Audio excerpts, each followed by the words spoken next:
Bueno, nuevamente buenas tardes para los nuevos que están llegando. Gracias por su puntualidad. Pues teniendo en cuenta el partido de Colombia, queremos darle un poquito de inicio de celeridad porque sé que muchos van a querer ir a ver el partido. Pero entonces vamos a darle ya a la gente tiempo, unos 5 minuticos para iniciar con la charla de genética que tenemos con nuestra especialista. Entonces, muchas gracias por su tiempo y ya en 5 minuticos arrancamos. Por favor, tener mientras tanto los micrófonos en silencio.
Hola, buenas tardes.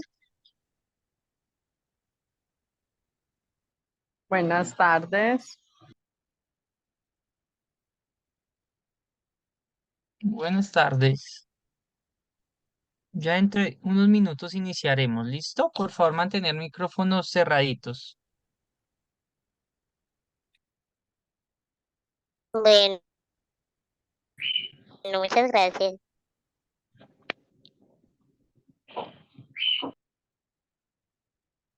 A ustedes por conectarse. Ya vamos a iniciar.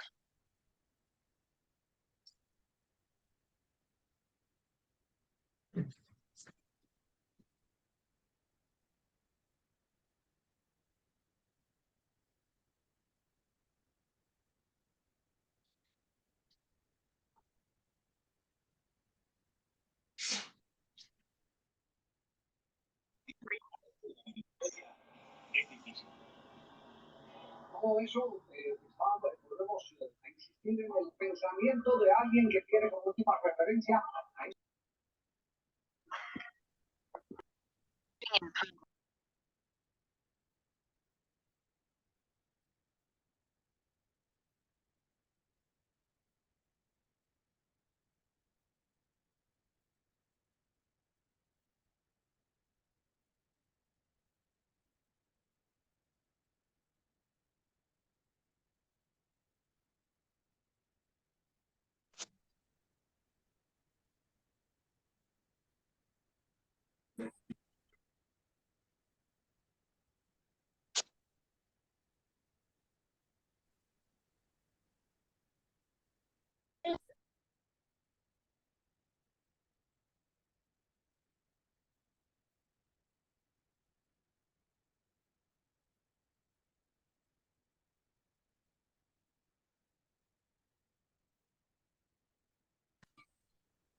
Bueno, ahora sí, muy buenas tardes para todos nuevamente, para los que no habían llegado. Ya espero que doña María pueda escucharnos, estábamos en silencio. Entonces, bueno, vamos a dar inicio pues a este espacio creado nuevamente por Acopel para ustedes, los pacientes y sus cuidadores, para seguir aprendiendo un poco sobre el tema de de las patologías y demás con las que convivimos. Para esto pues tenemos a una doctora especialista en genética que nos va a dar su charla. Entonces, bienvenida, la doctora Mari García Cero. Ella nos va a dar una charla sobre enfermedad huérfana en mi familia, cómo entenderla. Ella es médico genetista y actualmente es jefe del Servicio de Genética Médica de la Fundación Santa Fe en Bogotá. Pues bienvenida, doctora. Un gusto para Acopel y para nuestros pacientes, pues poderla tener en este espacio. Y es todo suyo eh, para comenzar con la reunión, con la charla. Como recomendaciones para todos, antes de darle ya la palabra a la doctora, vamos a tener por favor los micrófonos apagados para no tener interrupciones. Vamos a tener preguntas. Este es un espacio para esto, para dudas que tengamos. Vamos a hacerlas de dos maneras. Una es por el chat, para las personas que de pronto vayan en su momento una pregunta y no se les vaya a olvidar, la pueden poner en el chat. O al final de la charla vamos a abrir micrófonos para que pues alcen la mano y uno a uno pueda hacer su pregunta. Por favor, que sean preguntas pues concretas, teniendo en cuenta que tenemos una gran asistencia, entonces que todos puedan tener su respuesta, su pregunta con respuesta. Entonces, ahora sí, doctora Mari, bienvenida. Gracias, Andrés, y buenas tardes a todos. Gracias por estar conectados el día de hoy. Bueno, espero compartirles en este espacio algunas claves para entender una enfermedad huérfana desde diferentes puntos de vista, desde la vista y la visión y experiencia de los pacientes, desde sus cuidadores, pero también desde aquellos que hacemos parte de la sociedad, los médicos, docentes y quienes están directamente en relación con pacientes con enfermedad huérfana. Para empezar, el día de hoy, pues tenemos que saber que hay diferentes conceptos que a veces se mezclan: enfermedad huérfana, enfermedad rara, enfermedad olvidada, y es importante que los entendamos para poder avanzar y definir qué hay en mi familia. Por eso es que dejo estos 4 títulos que, aunque a veces se combinan, se mezclan y se confunden, cada uno tiene una definición exacta. Esto puede variar entre un país y otro, porque fue establecido el punto de corte para definir huérfano o ultra huérfano en ciertos países. Entonces vamos a empezar con una enfermedad huérfana, que es el título de nuestra charla, y es aquella que se define como una enfermedad crónicamente debilitante, grave y que amenaza la vida. Acá no estamos hablando de ninguna enfermedad que sea letal, sino que es una enfermedad que es crónica. Puede ser de un curso que apareció en algún momento de la vida o que puede de momento de nacer, y que esta tasa que dice acá, menor de 1 por cada 5.000, es la que la define como una enfermedad huérfana. ¿Eso qué quiere decir? ¿Qué número de individuos deben estar afectados en ese lugar donde se hizo la descripción? Este grupo de enfermedades huérfanas incluye enfermedades raras, enfermedades ultrahuérfanas y enfermedades olvidadas. Siguiendo con los otros conceptos, ¿qué es una enfermedad rara? son aquellas que afectan a un número pequeño de personas en comparación con la población general y que su rareza plantea algunas preguntas específicas. No necesariamente son genéticas, pueden ser también enfermedades autoinmunes, infecciosas, enfermedades tóxicas, entre otras. Y puede que una condición sea rara en Colombia, pero que en Japón no lo sea. Esto lo define cada país de acuerdo al comportamiento. Por ejemplo, algunas enfermedades infecciosas que se habían acabado y volvieron, al aparecer nuevamente son enfermedades raras, porque el comportamiento que veníamos teniendo decía que no la íbamos a tener y cuando aparecen nuevamente son enfermedades raras. ¿Qué es una enfermedad ultra huérfana? Es aquella que es realmente extremadamente infrecuente, que aparece en esta frecuencia epidemiológica. Y una enfermedad olvidada es aquella que se describe cuando se había dejado de prestar atención en esta condición. Básicamente son enfermedades infecciosas que afectan a un grupo limitado y que se habían olvidado por salud pública porque pensamos que estaban eliminadas. ¿Qué es importante? Ya vimos que hay diferentes palabras, enfermedades raras, huérfanas, olvidadas, pero ¿qué es importante y que tienen en común? Son enfermedades que afectan a un grupo reducido de personas y esto genera un reto muy importante para los pacientes, para sus familias y para la sociedad, porque al ser infrecuentes, no todas las personas saben de ellas. En su definición se ve que son enfermedades que pueden ser graves, es decir, que pueden provocar la muerte. ¿Cuándo? Depende de la condición, al igual que todos los humanos podemos morir, pero esas pueden tener un riesgo mayor. Son difíciles de diagnosticar y dar seguimiento, y eso es algo fundamental. Yo no diagnostico lo que no conozco, y por tanto las enfermedades raras sufren de eso, de desconocimiento, y por tanto duran muchos años en consultar para que puedan ser diagnosticadas. Y aunque se diagnostican, la mayoría de estas enfermedades no tienen cura. ¿Qué sabemos de las enfermedades huérfanas? El 80% son genéticas. ¿Esto qué quiere decir? Que hay un 20% que no lo son, y ya vamos a ver de qué se puede tratar. Entonces, en el mundo se han identificado entre 6.000 y 7.000. Hoy en Colombia están listadas 2.247. El último listado fue el de enero del 2023 y este listado se actualiza cada 2 años. Lo pueden actualizar por solicitud de los pacientes, de las sociedades científicas. No todos los pacientes que están reportados, que ustedes ven acá la diferencia de 7.000 y 2.500 casi, es porque no todas las enfermedades se han diagnosticado en el país o se han reportado. La mitad de los pacientes con enfermedades huérfanas reportadas en Colombia son mujeres y menos del 50% son menos de 20 años. Si vamos a las causas, pues esta es el grupo de posibles causas que puede tener una enfermedad huérfana. Y esto nos abre la ventana a decir no todo es genético. Si bien vemos acá el número 1, que es el 80% genético, el cual a veces confundimos en que todas las enfermedades huérfanas o raras son genéticas, pues tenemos que tener en consideración estas otras que aparecen que son en menor porcentaje. Pero es fundamental diferenciar si es genético o no genético porque esto define el riesgo que puedo tener de heredarlo, el riesgo de que puedan existir otros individuos o el riesgo que pueda cursar de una manera diferente. ¿Cuáles son estas otras causas? Infecciosas, exposición a cigarrillos, sustancias tóxicas y alteraciones, digamos, en el estilo de vida. Esto puede ser exposición a ciertos alimentos, exposición a tóxicos, lugares donde hay exposición ambiental. Y para la mayoría de estos no tenemos un examen específico, con lo cual cuando algunos pacientes, el fenotipo o la clínica me dice que es genético y no tengo una evidencia, cae en un grupo del que es una probabilidad genética con prueba genética negativa y el resto, de acuerdo al curso a la causa, son de estos porcentaje menor. ¿Qué es importante entonces? Fundamental. Ya sabemos que es una enfermedad huérfana y una enfermedad rara, que es infrecuente, que puede aparecer en cualquier momento de la vida, que su curso puede ser progresivo, no quiere decir que sea letal, pero puede ser Ya progresivo. empezó a joder. Es fundamental tener el diagnóstico.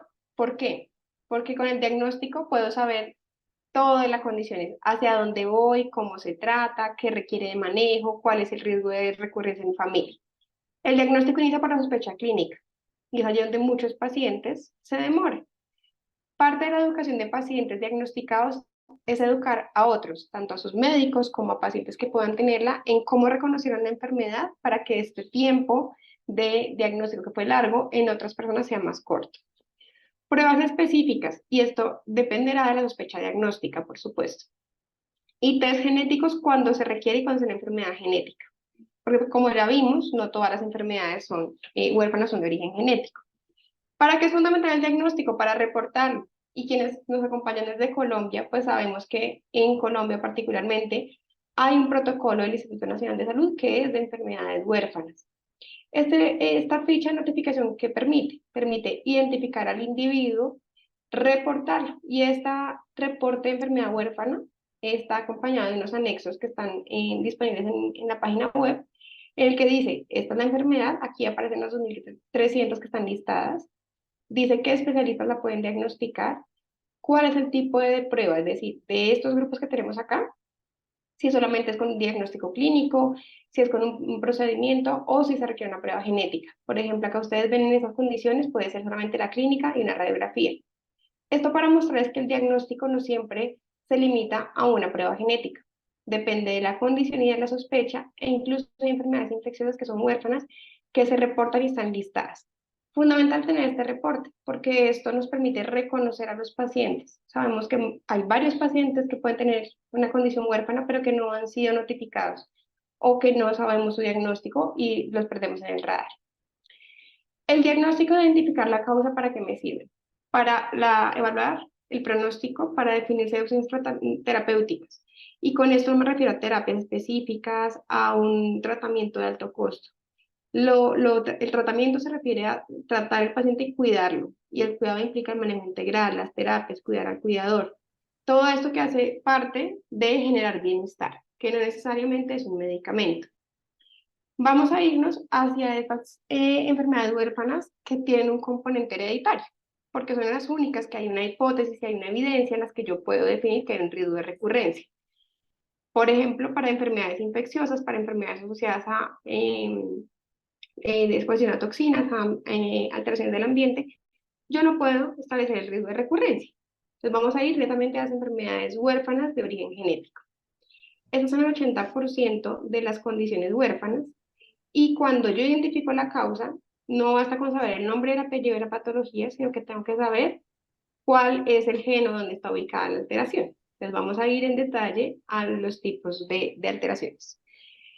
Ya entrando después de decir, es una enfermedad huérfana, ahora voy al grupo de posiblemente es una enfermedad genética, entonces pido una prueba genética específica. ¿Qué me va a decir el resultado? Me va a decir que hay un gen alterado que está ubicado en X cromosoma. ¿Y por qué hago énfasis en cromosomas, genes, y ustedes dirán esto tan complejo? Pues porque eso es esencial para entender a quiénes puedo afectar la condición y quiénes están en riesgo y cómo puedo hablar de los riesgos en mi familia. Entonces, todos los humanos tenemos 22 cromosomas. Y adicional tenemos la caja de los cromosomas sexuales. Recuerden que las mujeres son XX y los hombres son XY. Y esto define el tipo de herencia. Por tanto, si ustedes ven un reporte de genética y dice que está en el cromosoma del 1 al 22, es un tipo de herencia que se reconoce como autosómico. Y si está en los cromosomas sexuales, particularmente el cromosoma X, es una herencia ligada al cromosoma sexual. Aquí, hasta aquí tenemos el escenario que muchos de ustedes han tenido, y es, van donde un genetista, reciben el resultado, y tenemos el reporte de un gen, un cromosoma dañado, y hasta ahí. Quizá después de esa consulta no entendemos. Disculpe. Buenas tardes.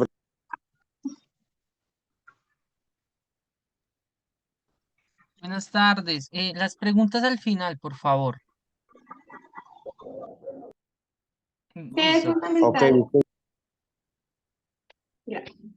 ¿Qué es fundamental después de esta prueba genética? Entonces, primero identificar en qué gen es, qué cromosoma es, y construir un árbol genealógico. Todos los que tenemos alguna condición, huérfana o no huérfana, deberíamos tener un árbol genealógico. ¿Cómo se construye? Estos círculos hacen referencia a las mujeres y esto a los hombres, y todos deberíamos conocer al menos 2 antecedentes de 3 generaciones, es decir, la mía y 2 hacia arriba.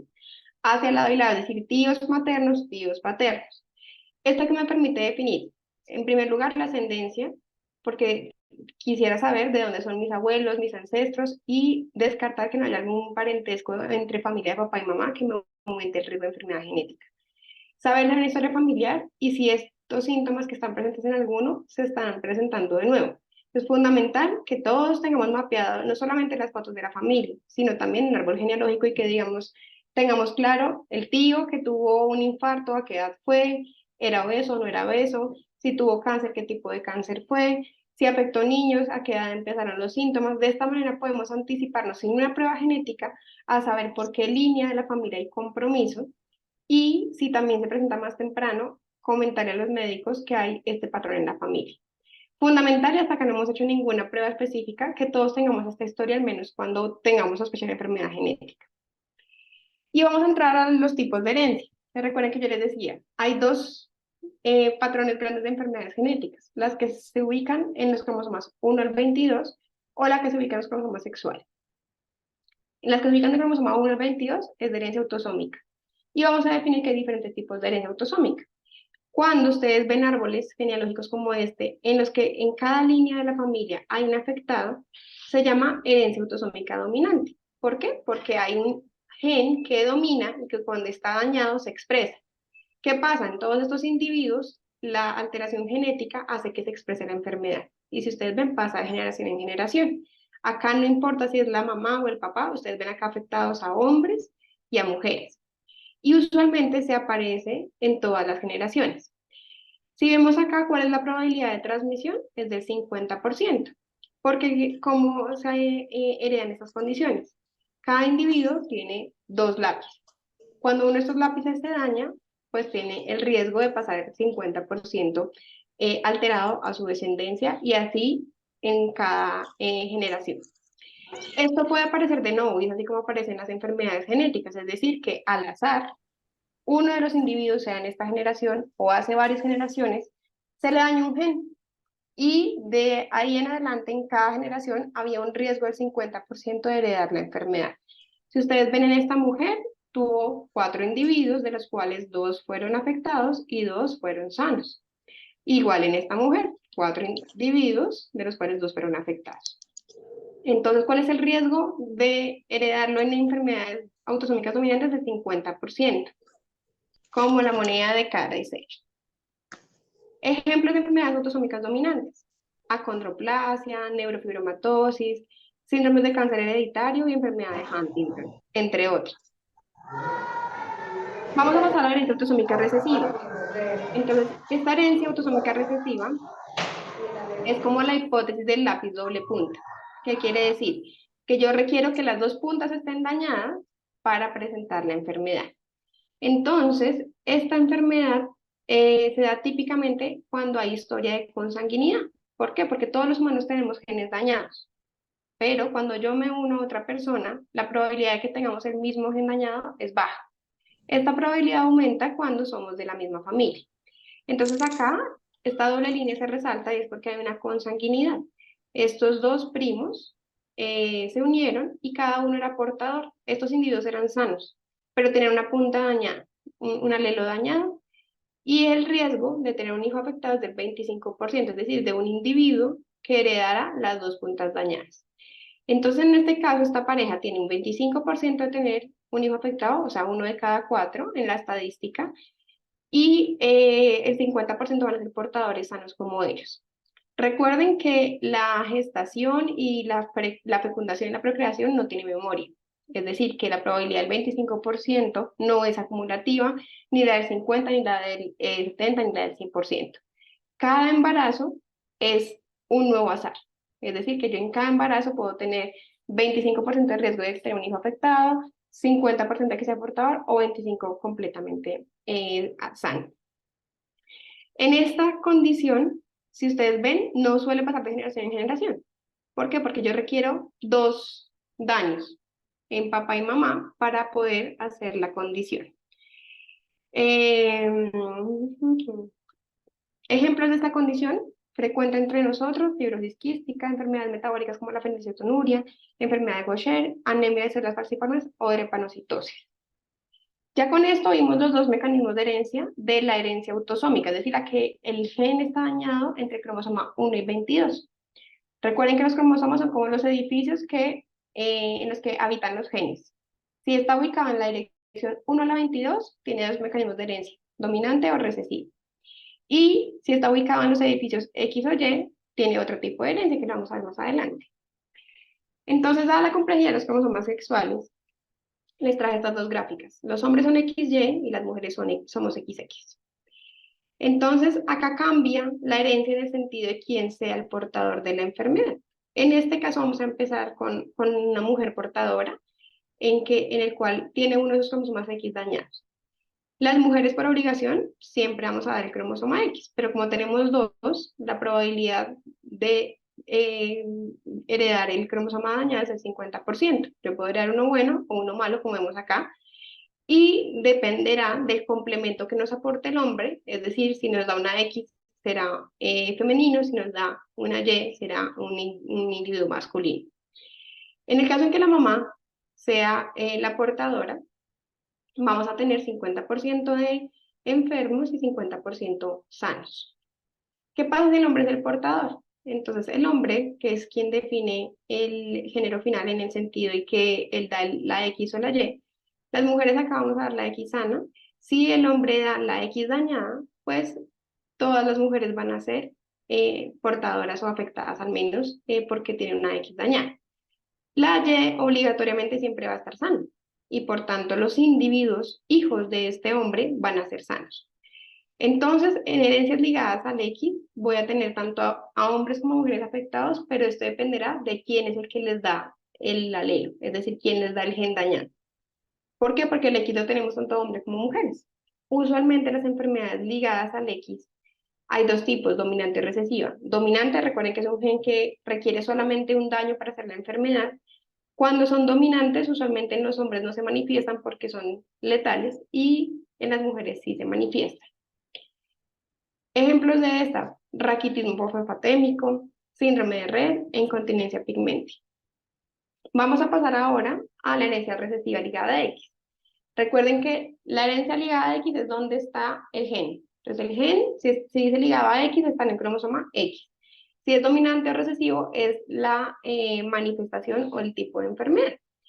Entonces, acá vemos que esta condición afecta tanto a hombres como a mujeres, pero que es más frecuente que sean sintomáticos los hombres, dado que solo tienen un cromosoma X. Entonces, acá vemos una mujer portadora, en la que tiene una probabilidad de tener hijos sanos, portadores, o hijos afectados. Tanto los hombres que heredan su X dañado, pues van a hacer la enfermedad porque no tienen un X compensatorio. Recuerden, acá en genética todo es un balance. Si yo tengo un alelo compensatorio, si tengo un gen compensatorio, pues no voy a hacer la enfermedad. ¿Qué pasa si es el individuo el que está afectado? Recuerden que acá las mujeres van a ser 100% portadoras y los hombres, como reciben el cromosoma Y, van a ser sanos. Y acá es cuando tenemos mezclas entre individuos portadores. Ejemplos de esto son enfermedades frecuentes entre las enfermedades huérfanas como la hemofilia, distrofia muscular de Duchenne y el daltonismo, que están en el cromosoma X. Y por último aparece la herencia mitocondrial, que ustedes dirán, pero esto no lo dijo la doctora. Entonces, herencia mitocondrial, ¿qué es? Que está en la mitocondria. Las mitocondrias durante la fecundación, la mayoría, proceden del óvulo. Por lo tanto, estas enfermedades se transmiten de madres a hijos. Yo no esperaría que un hombre afectado pase una enfermedad mitocondrial a su descendencia. ¿Por qué? Porque el hombre tiene espermatozoides y la mayoría de las mitocondrias de los espermatozoides se pierden. Entonces, cuando yo veo un patrón en el cual todos los hijos de una madre están afectados y no es un gen que ha pasado de generación en generación, en el cual yo tenga síntomas que no estén relacionados con gasto energético, es probable que sea una enfermedad mitocondrial. Ejemplos de estas son el síndrome de Lake, síndrome de Melas, MERS o Kearsley. ¿Qué hacer si tiene algunas de estas enfermedades? Y primero, entender cuál es el tipo de herencia, que sé que es bastante complejo entenderlo, pero fundamental. ¿Qué hacer con esas enfermedades? Hacer del autocuidado una prioridad, adherirse al tratamiento, investigar y conocer, y todo lo que investiguen, preguntar, porque sabemos que en Internet encontramos recursos de todo tipo, pero que no todo es tan claro y no todo es tan cierto. Y es fundamental confirmar con un médico, con un experto, que les valide la información. No están solos, así que buscar grupos de apoyo de pacientes con la misma patología es muy importante. y poder compartir, si ustedes lo desean, a la familia que hay un riesgo de que se repita la condición es fundamental, porque sin duda el diagnóstico temprano cambia el pronóstico de los pacientes. Esto me permite saber cuándo comienzan los síntomas, cómo aparecieron, guardar los exámenes porque esto puede cambiar la evolución de la patología. Y todo esto lo sabemos por la persona que está afectada, pero el impacto en los cuidadores es altísimo y no siempre los cuidadores son el eje o el foco de atención de la sociedad, es decir, de los docentes, de los médicos, de los trabajadores. Y es importante considerarlos porque aparecen síntomas o sentimientos de ira, de irritabilidad, de culpa, de frustración, que es lo que a veces nos dan las enfermedades genéticas. Nosotros podemos ser portadores de enfermedades genéticas y lastimosamente no lo sabemos hasta que tenemos un hijo afectado. Esto genera sentimientos de culpa y de frustración y partimos de decir, nadie está preparado para tener un hijo con alguna condición y mucho menos que sea por un estado portador. No hay estudios para definir de qué somos portadores, porque todos somos portadores para algo. Y por eso parte de entender que eso se llama ser tocados por el azar en muchas condiciones que aparecen súbitamente o que aparecen de nuevo o que aparecen por un estado portador con una pareja que también es portadora de esa alteración. Es difícil establecer un proyecto de vida cuando hay una enfermedad huérfana en la familia, porque no sabemos, fundamentalmente es porque no sabemos hacia dónde va. Y eso nos impide hacer planes a largo plazo. Por eso es clave poder relacionarnos con personas que también tienen la condición, porque eso nos permite abrir las expectativas de hacia dónde vamos. Sin duda alguna, recorrer el sistema de salud, las pruebas, procedimientos, el tratamiento, según las opiniones, es desgastador, agotador, y los cuidadores están solos porque el foco es el paciente afectado. Y es importante que el entorno comprenda lo que está pasando, y el entorno somos todos. Es la familia, es el sistema de salud, es el lugar de trabajo del cuidador y del paciente, es el colegio. Y solo cuando yo logro educar y enseñar qué es lo que tengo, que es una condición que modifica mi vida, logro sensibilizar a los demás en que yo puedo tener y estar incluido en la vida, pero depende de las otras personas que me faciliten estar incluido. Sé que hay muchos retos y parte de eso son los retos de difícil diagnóstico. Y aunque se diagnostiquen, hay escasas opciones terapéuticas, por lo que el manejo integral es fundamental. Es decir, el paciente no llegamos con el paciente hasta el diagnóstico, sino que el tratamiento incluye continuar viéndolo porque puede que en el camino aparezcan opciones terapéuticas o porque la terapia puede ser un pilar fundamental de la rehabilitación. Las manifestaciones, dependiendo de la enfermedad, pueden aparecer en la infancia, en el nacimiento, en la edad adulta, y esto es parte del sesgo que hay de las enfermedades huérfanas, que se decía, no, es que nació el niño con esta condición. La sensación de aislamiento, en general, por el sistema, pero también por nosotros mismos, a veces hay opciones de querer ocultarlo todo, pero también hay opciones de decir, lo manejo todo en casa, de sentirme aislado porque no encuentro con quién hablar y que me entienda, y eso también se relaciona con que hay falta de información. Y por eso llegamos a diferentes partes buscando información que puede o no ser confiable. Con lo complejo que hemos visto hasta acá, quiero traer estos mitos y realidades un poco para romper esto que ocurre en enfermedades huérfanas y que a veces nos confunde y nos deja un camino borroso, pero que es parte de aclararlo con ustedes. Mito. Y es que a veces dicen que se requiere el diagnóstico para ofrecer el tratamiento y lastimosamente 9 de cada 10 enfermedades raras no tienen un tratamiento aprobado. Tratamiento como molécula específica y parte de cambiar el concepto de qué es tratar. Y trata de ofrecer cuidado a una persona que tiene una condición. Yo acá no me refiero a huérfana o no huérfana, sino que a veces nos alejamos de la óptica del cuidado a una terapia específica. ¿Qué es una realidad? A veces dicen, sin antecedentes familiares de un trastorno genético, no tengo riesgo de tener un hijo afectado. Pero recuerden, ya lo vimos, las condiciones genéticas pueden aparecer de nuevo, es decir, de la nada, no había antecedentes en mi familia, y es un error que se da durante la fecundación o después durante la división del embrión, sin que existan antecedentes en la familia claros de esta condición, o también somos portadores y no lo sabíamos hasta que tenemos un hijo afectado. Es un mito que las enfermedades raras siempre aparecen al nacer. Ya les dije que cerca del 40% de los individuos pueden ser adultos y hay enfermedades huérfanas de todo tipo, incluido el cáncer hereditario que puede aparecer por encima de los 20 años. La realidad es que lo incurable no es incuidable y esto es fundamental. La rareza no es una sentencia de muerte. Lo incurable que no tengamos una terapia específica no quiere decir que no sea un sujeto de atención. Es un mito que las enfermedades genéticas afectan por igual a hombres y mujeres, y esto es un mito, entre comillas, dependiendo de la condición, porque ya vimos que es una enfermedad que afecta a ambos sexos, por ejemplo, las enfermedades dominantes y recesivas, pero que es una enfermedad que son los cromosomas X y Y, pues va a tener un mayor compromiso de hombres y mujeres dependiendo del tipo de herencia. Es una realidad que una enfermedad rara no es invisible, sino que no se diagnostica lo que no conozco, y dependerá de la curva de aprendizaje tanto del personal de la salud como de los pacientes el acortar el tiempo de diagnóstico. Mito: todas las enfermedades huérfanas son genéticas, y ya hoy ese mito lo desciframos. Solamente el 80% son genéticas, el otro 20% tiene otro componente, y dependerá del origen de la condición encasillar en la causa respectiva. Es una realidad que la enfermedad no se limita solo a quien la padece, que esto es un diagnóstico de la familia, de la sociedad, y que debemos manejarlo a sí mismo, porque cada esfera se ve afectada en diferentes formas. Con esto entonces vemos cómo es vivir con una enfermedad huérfana. Más allá del nombre, es entender por qué se define como huérfana, cuál es la causa, y buscar cómo está y cómo podemos apoyarnos en lo que hay en nuestra legislación. Primero, ¿es una enfermedad huérfana? Sí o no, por definición. Sí, busquemos, ¿está listada o no está listada? Solamente si está listada, posiblemente desarrollarán terapias, me verán o tendré un aseguramiento con mayor atención.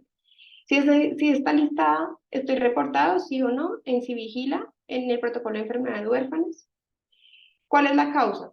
¿Sé si es genética o no? Si es genética, ¿hay más familiares en riesgo? Les quiero contar cuál es el familiar que se ve afectado: mi hermano, mis hijos, mis tíos, de acuerdo a si es autosómica dominante, recesiva, o en los cromosomas sexuales, pues habrá o no un individuo afectado. 3.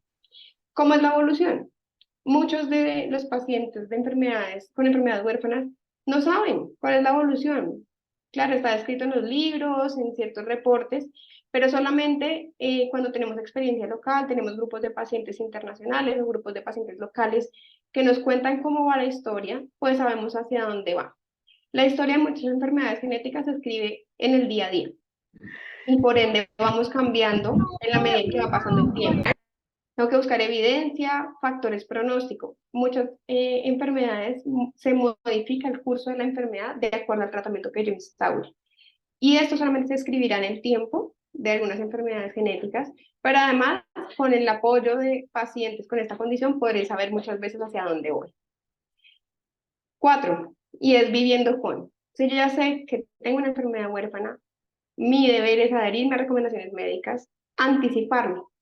Algunas de esas condiciones tienen un riesgo aumentado de otras enfermedades, enfermedades del corazón, enfermedades neuromusculares, riesgo de perder la marcha, y por eso me anticipo, porque es diferente manejar o planear mi vida hasta llegar a esta condición o hasta presentar esta comorbilidad que tengo, a que me llegue súbitamente esta condición. Y la educación es fundamental y depende de cada paciente con enfermedad huérfana. Si bien algunos médicos que trabajamos en el área tenemos que educar más a nuestros colegas, a todo el personal de la salud, en los colegios, en las universidades, el paciente hoy por hoy es la persona pilar para educar dentro y fuera de la casa. Y fuera de la casa es a todo nivel, inclusive en los centros de salud. ¿Por qué? Porque pueden llegar a lugares donde hay médicos que es la primera vez que ven esta entidad. Y esta oportunidad de ver a alguien con una enfermedad huérfana es única. Entonces depende también de nosotros transmitir el conocimiento para contribuir a que deje de ser huérfana, al menos en conocimiento. En enfermedades de origen genético, la asesoría es fundamental. Ya ustedes pueden tener algunos un reporte en la mano, y es fundamental revisar gen y en qué cromosoma está.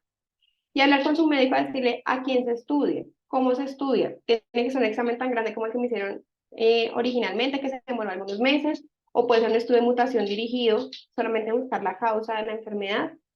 Si es una enfermedad en la que hay portadores, es decir, que yo puedo tener la alteración genética, pero no hacer síntomas, cada cuánto se siguen, cómo se siguen, ¿hay algo que se puede hacer para evitar que aparezca la enfermedad? Ese tipo de preguntas son las que ustedes deben preparar para llevar a su consulta de genética en la asesoría, y que les digan cómo ese resultado impacta a toda la familia.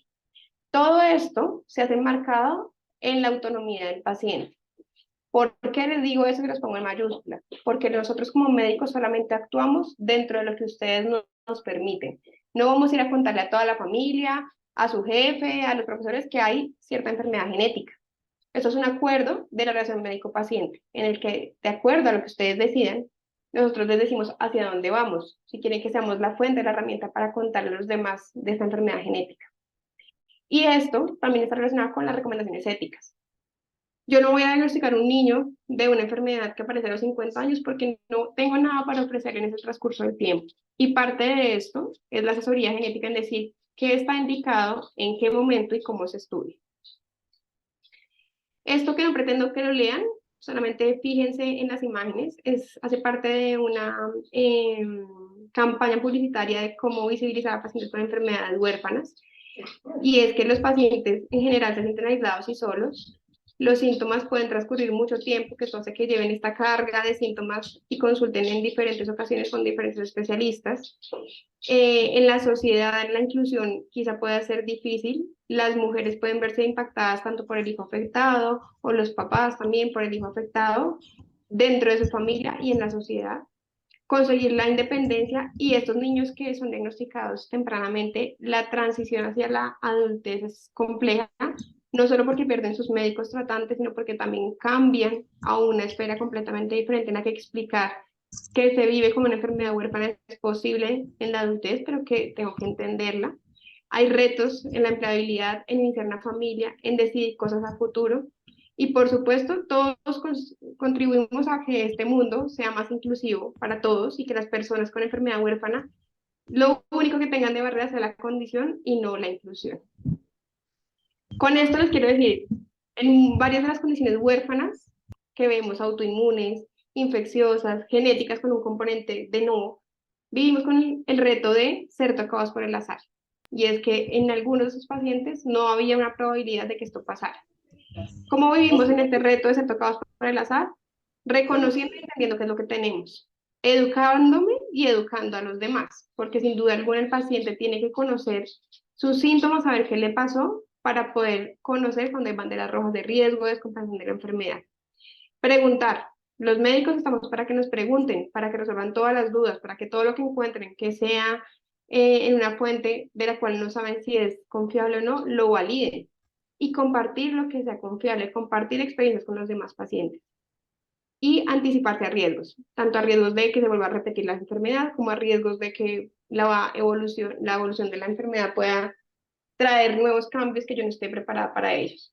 Todo esto hace parte de tener una enfermedad huérfana, es decir, debo tener en cuenta diferentes puntos, más allá de definir si es genética o no genética, para lograr anticiparme y ganarle un paso a esta condición. Gracias por su atención y ahora soy todo oídos.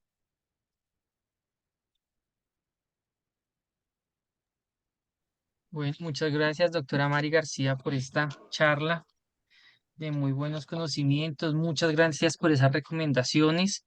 Como lo dices, aquí eso es una tarea de educación para todos, tanto ustedes como médicos, para nosotros que trabajamos en el sistema de salud, para los pacientes, para los cuidadores. Estar informándonos, compartir experiencias es algo que nos va a ayudar mucho para seguir aprendiendo de estas enfermedades. Entonces, nuevamente, muchas gracias. Vamos a iniciar pues con las preguntas que nos pusieron en el chat. Por ahí vi que había unas poquitas. Y si alguno tiene alguna pregunta, pueda levantar la mano para que le activemos el micrófono y la pueda realizar. Y la primera pregunta, doctora, que hay, pues es que pregunta que dónde se pueden realizar un estudio genético en Colombia. Laboratorios hay en todas las ciudades. Importante que sepan que desde el 2016, tras la notificación y el reporte de enfermedades huérfanas, las pruebas genéticas están incluidas en el plan de beneficios de salud. ¿Esto qué quiere decir? Que bajo una asesoría genética se pueden hacer por el PBS, por las EPS, porque tienen cobertura y reembolso. Entonces, claro, lo pueden hacer particular, pero que sepan que nuestro sistema de salud cubre las pruebas genéticas en razón de que son enfermedades que son sujetos de atención y por eso las cubre. Muchas gracias. Entonces ya saben, la persona creo que es Dani Orozco, ya sabes, como dice la doctora, la pueden realizar en cualquier lugar, cualquier ciudad, pero siempre pues es muy importante la mano de la asesoría de genética de un médico tratante y teniendo en cuenta que pues es difícil acceso de pronto por el costo, pues en nuestro sistema de salud las está realizando pues por el asegurador. Em, ¿Alguno que quiera activar el micrófono y realizar alguna pregunta, ya que en el chat pues no veo que haya otra pregunta? Ah, bueno, acá hay otra mientras ya le doy la palabra a doña Zahira. Hay otra pregunta que dice, mi hija tiene XLH. ¿Hay posibilidades de que mi hija mayor tenga también la condición? Bueno, la persona que nos preguntó, la respuesta es depende, dice que es la hija mayor, así que probablemente si ya tuviese la condición tendría síntomas. Al ser mujer, tiene dos cromosomas X. Y partimos que hay una mamá que es portadora que tiene dos cromosomas X. Por lo tanto, la probabilidad, sin conocer a la paciente, es del 50%. Recuerden que las mujeres heredamos un X de la mamá y un X del papá. Particularmente en esta niña, pudo haber heredado el X sin alteración o el X con alteración, pero tenemos un 50%. Pero pues la edad, la evolución nos dicen cómo es el comportamiento de la condición. Gracias. Doña Zaira, ¿puede activar el micrófono y realizar la pregunta?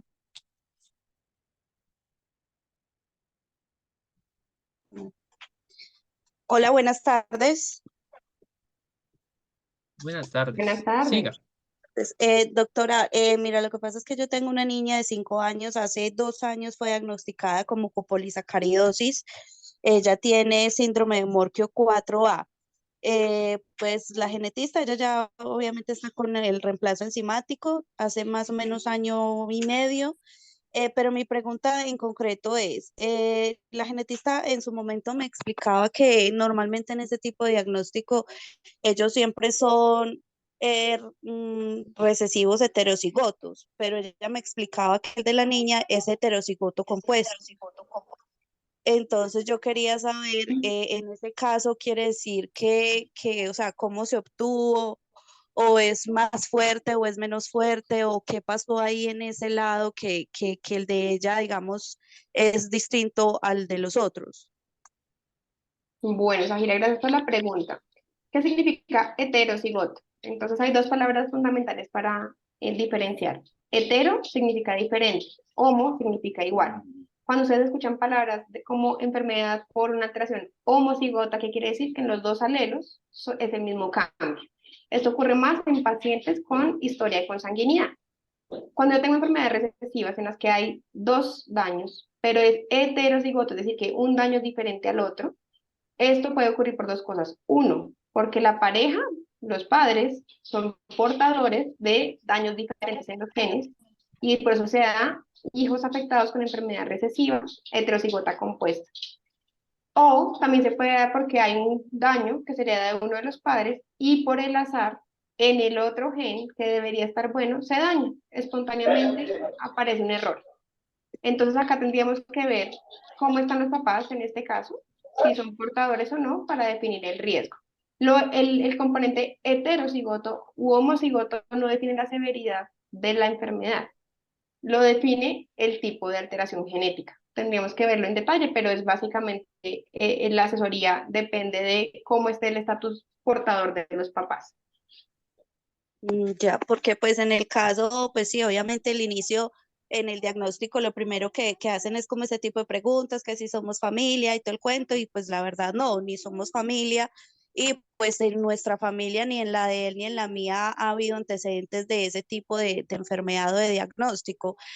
Cuando quisimos de pronto decirle, o cuando le preguntamos a la genetista para ver, pues entonces hacernos una prueba, a ver pues como de dónde había la niña heredado eso, pues ella nos dijo que eso sí se podía hacer, pero que en caso de que nosotros quisiéramos tener más familia, pero que por el momento no. Entonces fue como ahí, como hasta donde llegamos. Pero pues sí, como le comento, doctora, pues ella, ese fue el diagnóstico y pues sí, ella ya está con su terapia de reemplazo enzimático, terapias físicas y eso, que la verdad físicamente, notoriamente no es mucho, pero pues sí es preocupante, la verdad, porque pues a veces yo pensaba erróneamente de que en sí era eso, o sea, que de pronto era menos severo, más severo, el hecho que hubiera sido como esa parte distinta. en cuando surgió el diagnóstico de los genes, pero sí, es como eso, o sea, nunca pudimos como descifrar qué pasó ahí.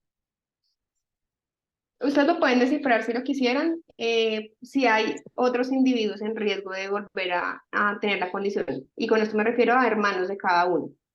Y recuerden, las enfermedades recesivas se caracterizan por eso, porque en mi familia no hay antecedentes, aunque yo no sea primo con mi pareja o no sea familiar, puede que los dos nos hayamos encontrado y compartamos daños en el mismo gen, no el mismo, no somos cigotos, pero diferentes justo en el mismo gen. Es una prueba, digamos, algo que pasa infrecuentemente, pero eso nos hace humanos, la diversidad. Y aunque yo esté con una pareja de otro país, de otro continente, justo puede que los dos tengamos un daño en el mismo gen, por azar. Todos los humanos tenemos daños. Y por allí para las que me preguntaban que si se pueden hacer pruebas genéticas antes de estar embarazadas, si yo puedo garantizar 100% algo que me diga que no va a tener hijos afectados, la respuesta es no, no hay una prueba 100% con la que yo pueda evitar. ¿Y por qué? Porque hay enfermedades que aparecen cuando el óvulo y el espermatozoide se unen y el embrión se empieza a formar y se divide. Y en la división ocurren daños al azar. Con lo cual, aunque los papás seamos absolutamente sanos, yo no puedo controlar esta división que ocurre en el embrión. Y por eso hace parte este mensaje que les dejo de vivimos por ser tocados por el azar, porque a muchos nos pasa eso. Somos tocados por el azar en ciertas condiciones. Aunque todo esté fríamente calculado, aparece esta condición. O nos enteramos de que somos portadores o que tenemos un hijo afectado. Gracias, doctora.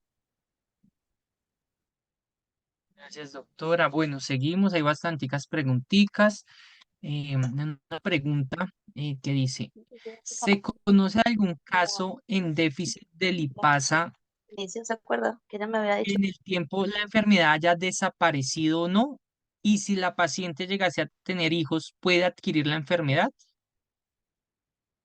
Bueno, eso creo que lo dice Gisa. Esa pregunta es si es respecto a déficit de lipasa, si eres eso mal, y el paciente ya hace la enfermedad, esto no desaparece. Si bien la dice el diagnóstico, me falta una enzima, que es la lipasa, me faltan las tijeras. Y esas tijeras, esa enzima me falta porque el gen que la produce está dañado. Y los genes no aparecen, es decir, ellos no súbitamente vuelven a producir las tijeras o las enzimas que me hacen falta en las enfermedades metabólicas. Por lo tanto, una vez yo tenga el diagnóstico de una enfermedad metabólica por un déficit enzimático, llámese como se llame la enzima, yo no vuelvo a producir la enzima. Por eso en la mayoría de enfermedades metabólicas se da un reemplazo enzimático, que es reponer las tijeras, en la mayoría, de la enzima que me falta. Tendremos que revisar el caso, puntualmente si es un déficit de lipasa lisosomal. Esa es una enfermedad recesiva, es decir, que el individuo tiene dos alelos dañados. Por lo tanto, salvo que se uniera con otro individuo con déficit de lipasa ácida, tendría un hijo afectado. Pero en la mayoría de casos, sus hijos van a ser portadores, como los padres, no van a ser afectados de la condición. Muchas gracias. Tenemos otro que dice, dice Milena, ¿consideran el tratamiento psicológico indispensable de manera particular para el buen funcionamiento del paciente ante tanto tratamiento, teniendo en cuenta que el soporte que da la EPS es muy básico y no constante? Milena, en relación a tu pregunta, no te puedo responder particularmente si es por la EPS o es particular. El enfoque de cuidado a un paciente con enfermedad huérfana y a su cuidador incluye la esfera mental y por eso el apoyo psicológico es fundamental, porque esto hace parte de que yo entienda mi enfermedad, quien me cuide, quien vive conmigo, conozca la enfermedad y sepa en qué puede pasar. Esto debería ser parte del manejo integral, así como hay terapias integrales, ocupacionales, físicas, de lenguaje, el apoyo psicológico debe estar en el kit básico de atención de una enfermedad huérfana, sin importar la edad, sin importar el diagnóstico.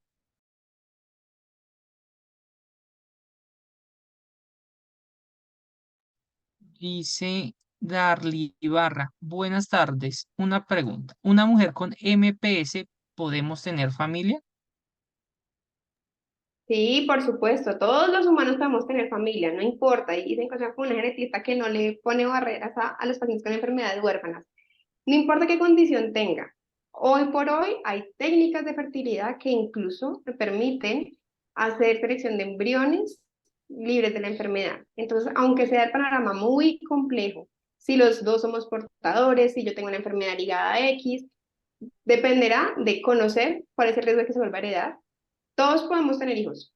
Lo que define la forma en que vamos a tenerlos, si conocemos una enfermedad genética, es el riesgo de recurrencia. Es decir, si podemos hacer una técnica in vitro, si hacemos un diagnóstico temprano, pero hoy por hoy, digamos que no hay limitación, las enfermedades genéticas no limitan la reproducción. Yo tomo decisiones informadas y con eso defino cuál es la ruta para tener mi descendencia. Doña Stephanie Ramos, si quiere puede activar el micrófono y realizar la pregunta.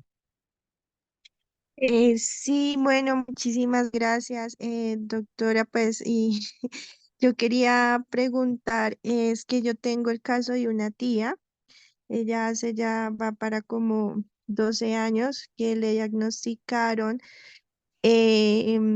pol- poliomielitis.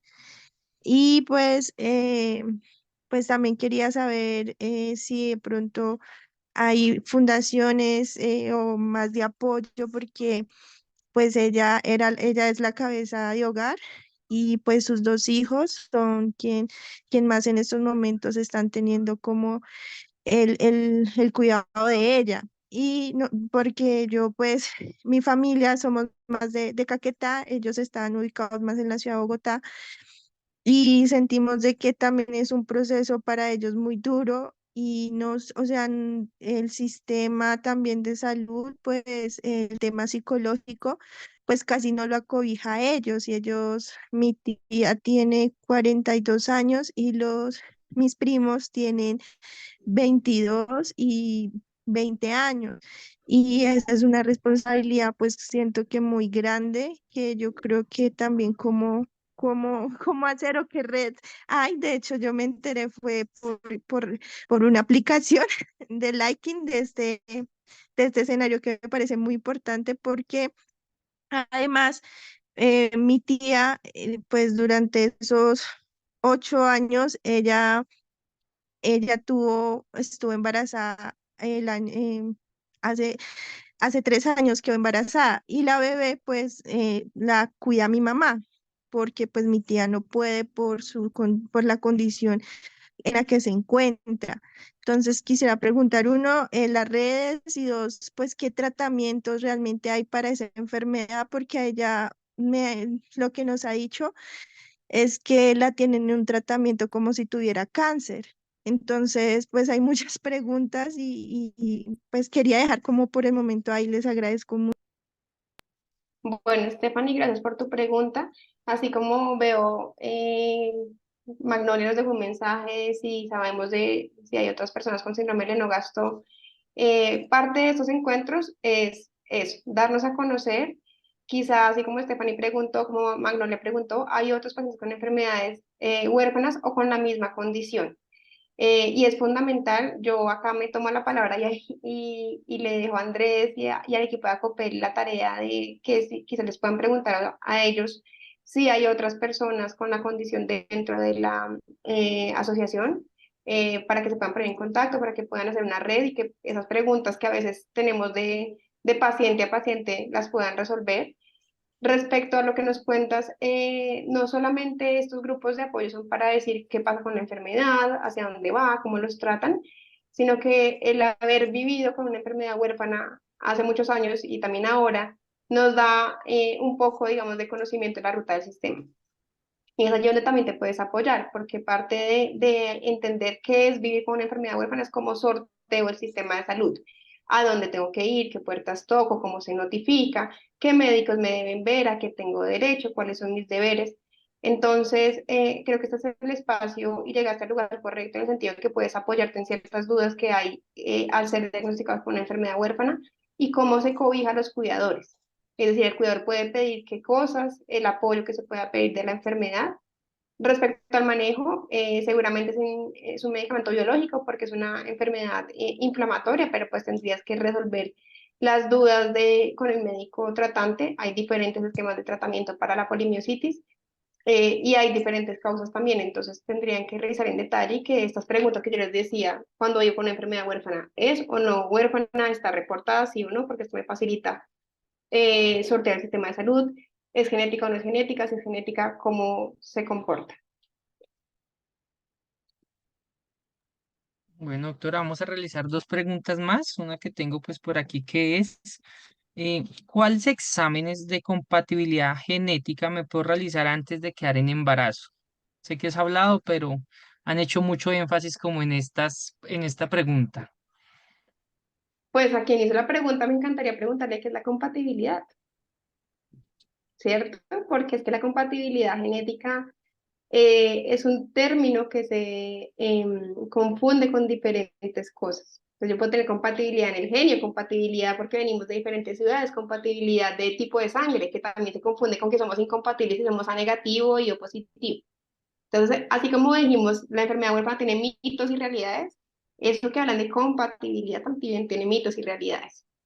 Yo puedo ser portadora, que es diferente, y es decir, que podemos venir de la misma zona, y portamos el rasgo, por ejemplo, en drepanocitosis, portamos el rasgo falciforme. Es probable que al nacer de la misma zona, aunque tengamos familias diferentes, seamos portadores y hay un riesgo aumentado de tener hijos con la condición. Esto depende de dónde venimos. Por ejemplo, los judíos askenazí, que son típicamente las familias genéticas por excelencia. ¿Por qué? Porque se unen solamente entre ellos. Hay enfermedades que aparecen con más frecuencia porque tienen un núcleo familiar muy cerrado. Pues la prueba genética para esa población es diferente.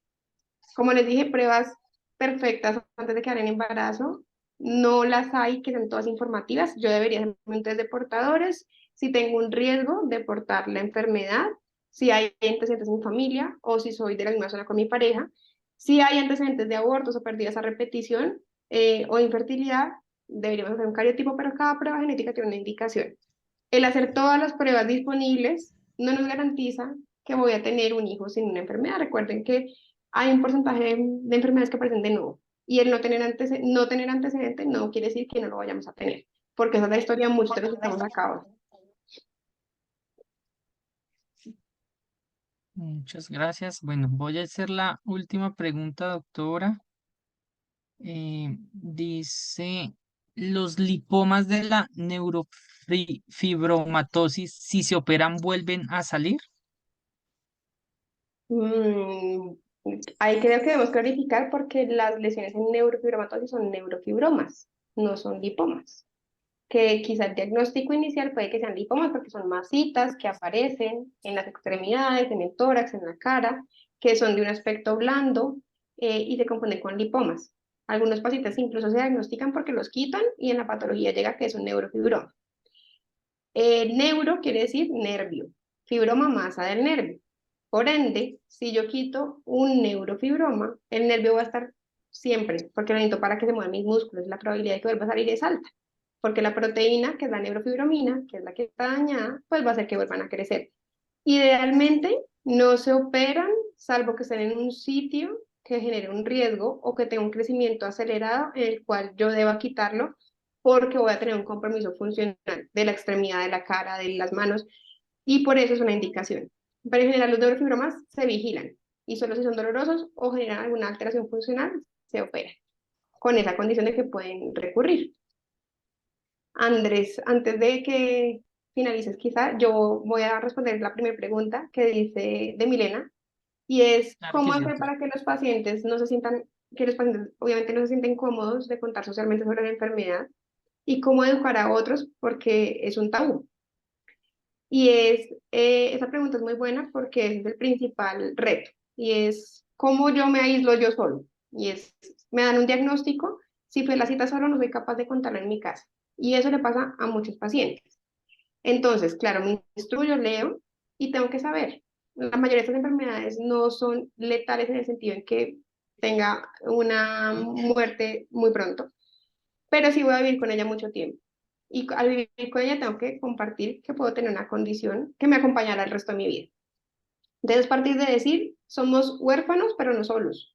Y es un tabú. Y el que sea raro no quiere decir que no tenga cuidado. Y el que sea raro no quiere decir que yo no pueda contar. Fundamental, esto ya no debería pasar, pero las enfermedades huérfanas no se contagian. y por eso no debería haber tabú en contarlo, ¿sí? Porque es reconocer que yo vivo con una condición que me pone en unas condiciones de vida diferentes, quizá a mí me cueste más ciertas cosas, es como si a mí me trasladan a Japón y no sé japonés. Voy a estar olvidada y huérfana porque no me sé comunicar. Y es por el contexto. Tengo que adaptarme rápidamente para lograr vincularme. Eso pasa con los pacientes con enfermedades huérfanas. Se deben adaptar y el medio se adaptará a ellos también. Pero ¿cómo se adapta el medio? Solo si yo lo cuento. Si yo no cuento, seguramente las cosas no van a cambiar para mí. No va a cambiar mi trabajo, no va a cambiar mi familia, no va a cambiar la EPS, porque si yo no cuento, no hay otra manera de la que ellos se puedan enterar para darme mejores cosas.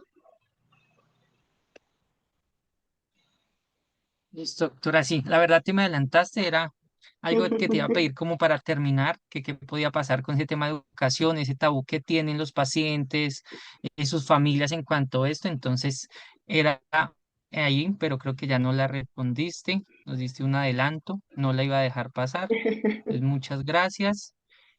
Voy a mirar de pronto. Bueno, Hola, hola, entonces ¿me ya creo que escuchan? quedan. Sí, señora, ¿quién está hablando? Gertrudis. Hola, hola, hola doctora, Doña buenas tardes. Gertrudis. Bueno, yo quería comentarle lo siguiente. Yo tengo una enfermedad POMPE. Resulta que hace 35 años que empecé con esa enfermedad. Me refiero a lo que, no quiero contradecirle, doctora, lo que tú dijiste hace rato, que en cada ciudad hacen esos exámenes.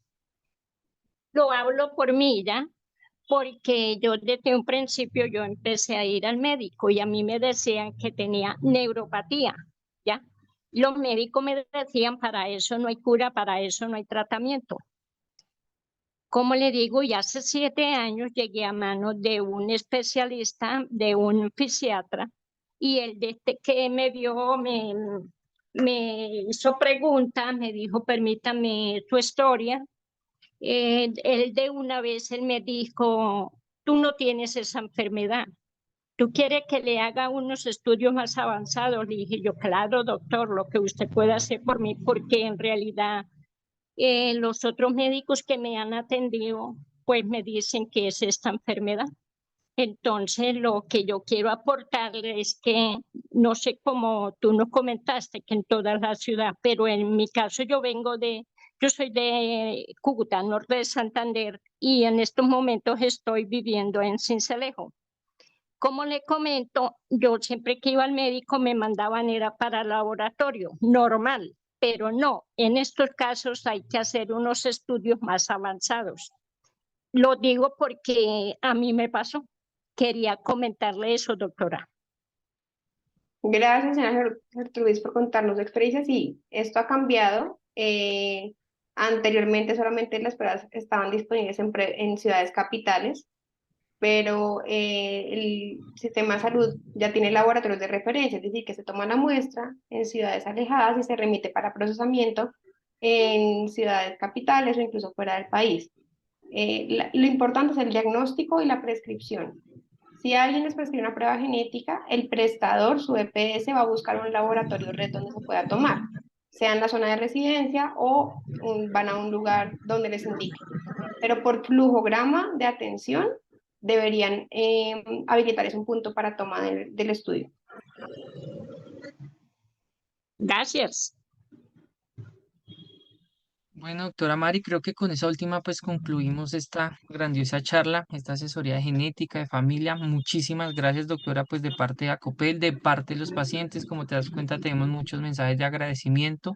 Entonces, de verdad, muchas gracias por esta charla. Gracias también a todos los pacientes, familiares, acudientes que se conectaron.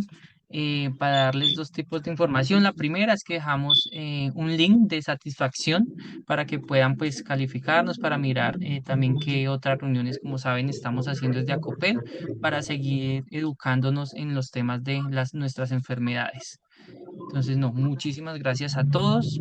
Doctora, muchísimas gracias, muy buena noche y buena noche para todos. Gracias a ustedes. Gracias. Muy bien. Muchas gracias, doctora. Muy amable. Un gusto conocerlos.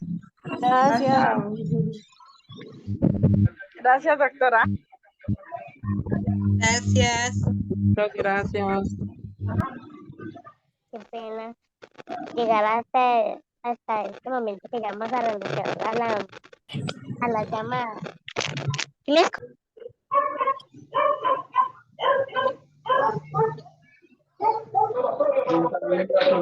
Hola.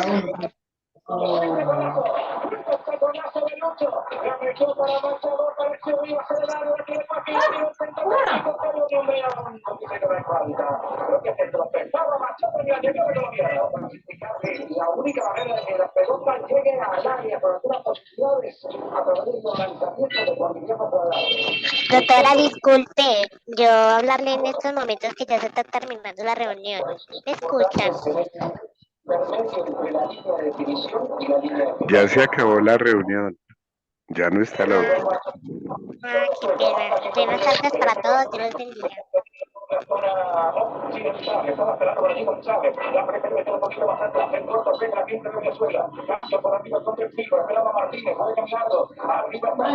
Tienes que estar acá la gente sin los quebrados. Tiene que ser así, por lo menos a las 5.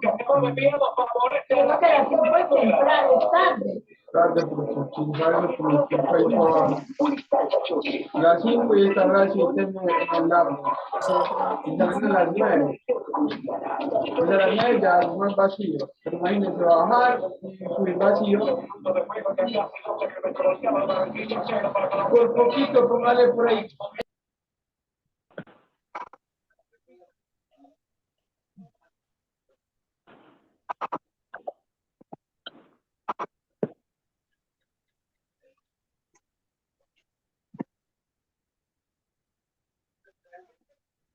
Gracias.